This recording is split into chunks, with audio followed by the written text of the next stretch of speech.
Hello नमस्कार दोस्तों। उम्मीद है आप सभी लोग अच्छे होंगे, बढ़िया होंगे आप सभी लोग। तो जैसा कि हम लोग मगध के उत्कर्ष में हर्यक वंश, शिशुनाग वंश और अभी हम लोग पढ़ेंगे नंद वंश। नंद वंश से सवाल इक्का दुक्का प्रश्न पूछता है और जहाँ से सवाल पूछता है हम लोग उसको भी टारगेट करेंगे। तो आप देख रहे हैं सम्राट महापद्म नंद,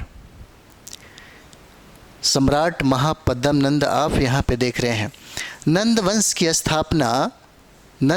स्थापना महापद्म नंद नहीं किया था, यही सम्राट है ना, यही सम्राट हैं। इन्होंने ही नंद वंश का स्थापना किया, इन्होंने ही नंद वंश की स्थापना किया। ये संस्थापक है नंद वंश का संस्थापक है। 344 ईसा पूर्व में इन्होंने गद्दी को प्राप्त किया।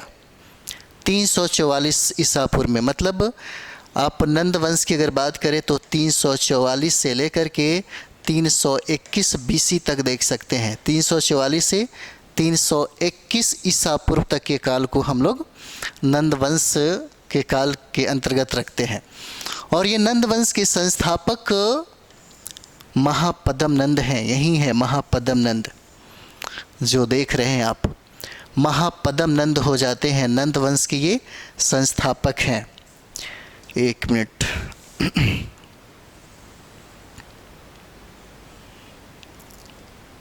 थोड़ा छोटा कर लिया जाए, है ना। ये नंद वंश के संस्थापक हो जाते हैं।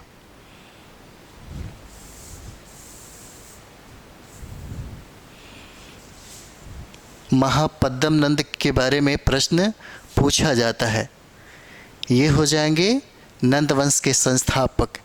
यहाँ यानी कि नंद जो वंश है, यहाँ पे 9 शासकों ने राज किया, इसीलिए इस वंश को नंद वंश कहा जाता है।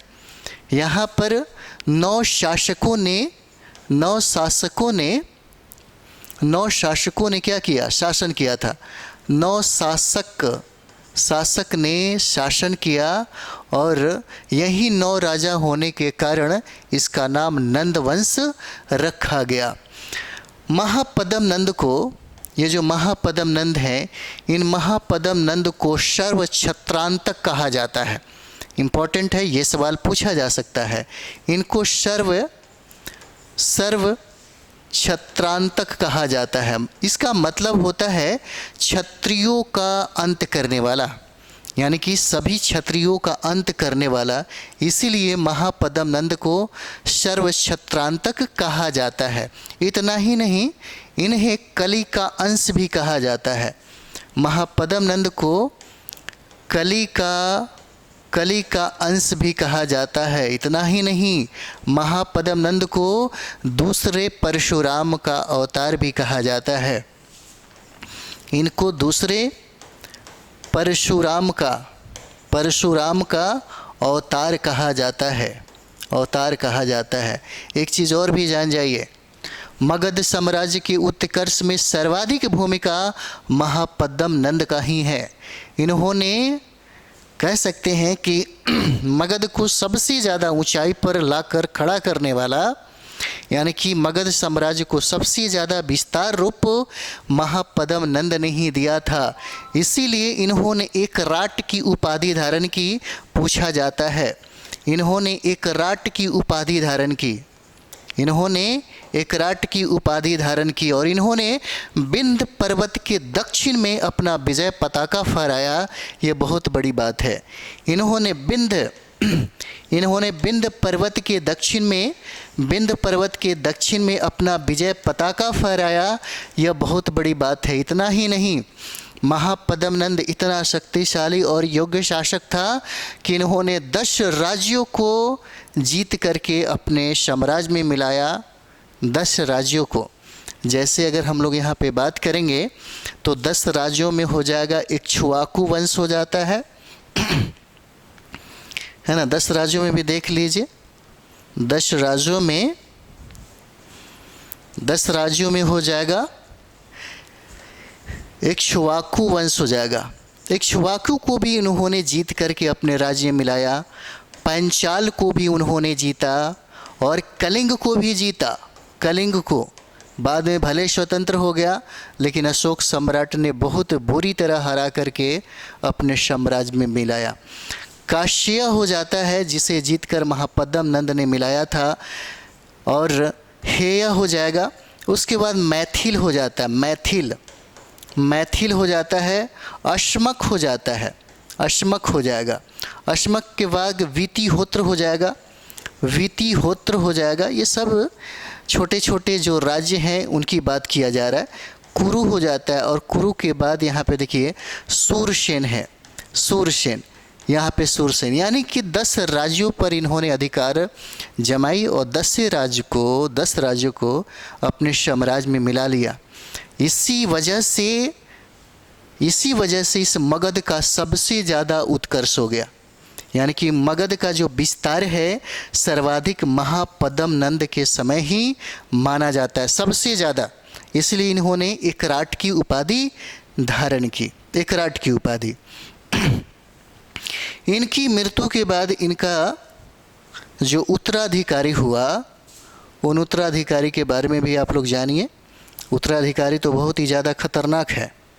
उत्तराधिकारी इतना ज़्यादा खतरनाक था कि सिकंदर महान को भी हारना पड़ा। सिकंदर महान की जो सेना है उनको भी डर के वजह से भारत छोड़ के भागना पड़ा था, है ना। उनको भी डर से भागना पड़ा, जिसका नाम घनानंद है ना। देखिए यही है घनानंद, है ना। यही घनानंद है, बहुत ही ज़्यादा शक्तिशाली, सबसे ज़्यादा शक्तिशाली घनानंद। ये घनानंद हो जाते हैं। कहा जाता है कि यह नंद वंश के अंतिम सम्राट थे। इनके बारे में कहा जाता है कि ये नंद वंश के अंतिम सम्राट हैं, अंतिम सम्राट। और ये सम्राट जो हैं सिकंदर के समकालीन है। बहुत बार प्रश्न पूछा गया है कि सिकंदर का समकालीन कौन सम्राट है, तो ये सिकंदर के समकालीन यही घनानंद है ना। ये सिकंदर के समकालीन है, सिकंदर के समकालीन ये हो जाते हैं। और सबसे बड़ी बात क्या है इनके पास, क्योंकि इनकी सेना बहुत बड़ी थी और सेना में हाथियों की संख्या सर्वाधिक था। जब सिकंदर की सेना को ये बात पता चला कि घनानंद बहुत ही शक्तिशाली है, और शक्तिशाली ही नहीं बल्कि उसके सेना में हाथियों की संख्या सर्वाधिक है, तो जो सिकंदर विश्व विजेता की मतलब उद्देश्य और इच्छा लेकर के वह निकला था, अपने सेना के द्वारा ही भारत आते आते वह हार जाता है ना। पूछा जाता है कि सिकंदर के समकालीन कौन सम्राट हैं भारत में, तो ये घनानंद हो जाते हैं।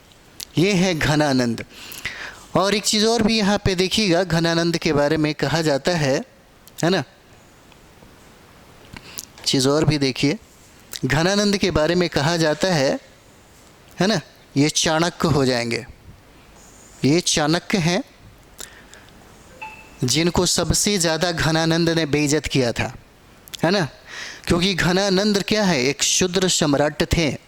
भारत में सबसे ज़्यादा जो राज्य करने वाला जो सम्राट था वो सब शूद्र ही था, है ना। चंद्रगुप्त मौर्य हो, है ना, घनानंद जो भी हो, अधिकतर यानी कि 6ठी शताब्दी ईसा पूर्व तक आप जितने भी सम्राट को देखेंगे सब शूद्र ही सम्राट रहते हैं। पूरी दुनिया में सर्वाधिक शक्तिशाली मौर्य को आप देखते हैं शूद्र सम्राट थे, है ना। तो यहाँ पे एक ब्राह्मण आ जाता है और ब्राह्मण ज्ञान देता। एक फिल्माया भी गया है, आप चाहें तो देख सकते हैं।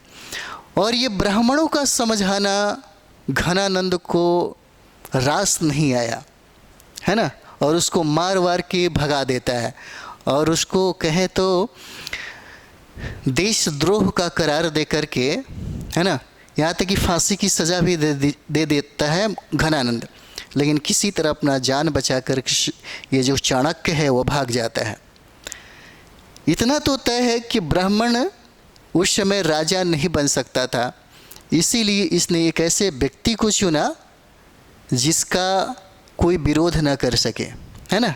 और उसने चंद्रगुप्त मौर्य के माध्यम से, आप देख सकते हैं यहाँ पे, ये चंद्रगुप्त मौर्य है। चंद्रगुप्त मौर्य के ये गुरु हो जाते हैं चाणक्य, यानी कि चंद्रगुप्त मौर्य के मदद से ही घनानंद को हराया जाता है युद्ध में, घनानंद को हराया जाता है युद्ध में और उसकी हत्या कर दी जाती है। और उसके बाद मौर्य वंश की स्थापना होती है। उसके बाद मौर्य वंश की स्थापना होती है। यहाँ पे देखिएगा 321 में, है ना, यहाँ पे देखिए 300, इसको अलग करिए, है ना, 321 ईसा पूर्व में, बीसी में घनानंद की हत्या हो जाती है।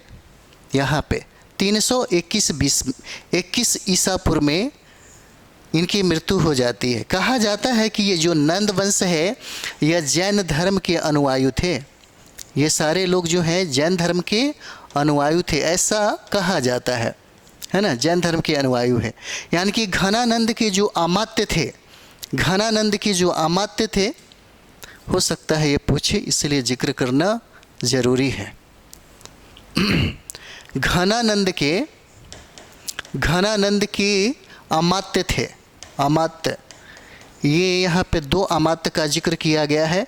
एक का नाम है सक्टार, एक का नाम है सक्टार और दूसरे का नाम है स्थूलभद्र, है ना, स्थूलभद्र नाम है। इनके बारे में कहा जाता है कि दोनों जो हैं जैन अनुयायी थे, दोनों जैन अनुयायी थे, है ना, जैन अनुयायी थे। ये पूछा जाता है, यहाँ से हो सकता है ये पूछा जाए। तो नंद वंश के जो सम्राट थे उन्होंने अंगीकार किया था जैन धर्म को। तो यहाँ से जो अगर प्रश्न पूछे तो आप निश्चित तौर पे बना लीजिएगा। इसके बाद हम लोग पढ़ेंगे मौर्य वंश। तो मौर्य वंश हम लोग प्रारंभ करेंगे, है ना, और मौर्य वंश से बहुत सारे प्रश्न आते हैं, हम लोग उसे और बेहतर से समझेंगे। थैंक यू वेरी मच आप सभी लोग।